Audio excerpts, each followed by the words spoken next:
Thank you so much. For some legal perspective now, I'd like to bring in entertainment attorney Tre Lovell. Hi, Tre. So this is pretty significant, isn't it? Just to see the graphic nature of this video. While we heard from LAPD and the LA District Attorney's Office, there are not likely to be any criminal charges because of the statute of limitations. Do you see that this video will impact other civil cases that are ongoing? It may in a couple of ways in terms of trying to promulgating other people to come out. Maybe there's other video footage out that may be relevant to the other cases. But from an evidentiary perspective, probably not.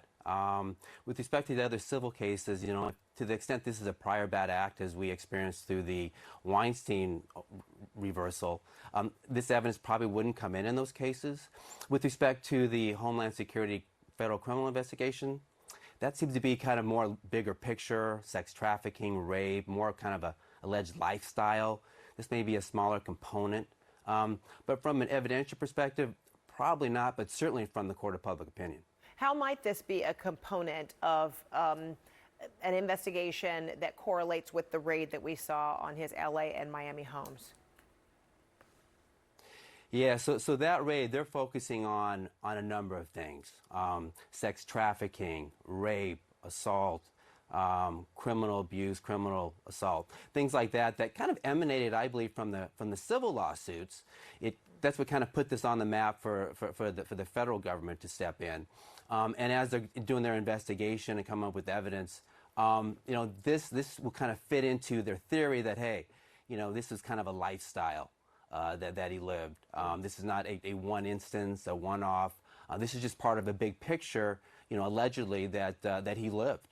This obviously further complicates things for his defense attorneys in these civil cases. How might they respond to this ultimately, or will they refrain from responding and just wait until the civil litigation matter and that process gets underway?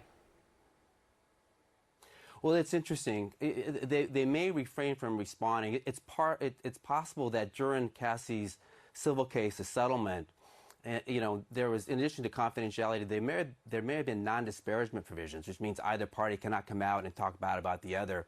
So that may contractually prevent them from really discussing this.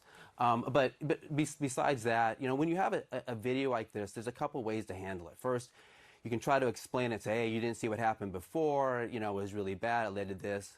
I don't think that's going to work in this case. The video kind of stands on its own because it's so disturbing. And besides that, you kind of distance itself. So this, you know, we had a relationship with Cassie, we had issues, but this had nothing to do with any of my other situations, any of the other allegations. They're going to try to distance it and really kind of segregate it and put it in its own room. Yeah, no matter what. That's a tough one to justify. Tre Lovell, thank you so so much. Yeah, I mean, it's tough. Tre Lovell, thank you so much. All right.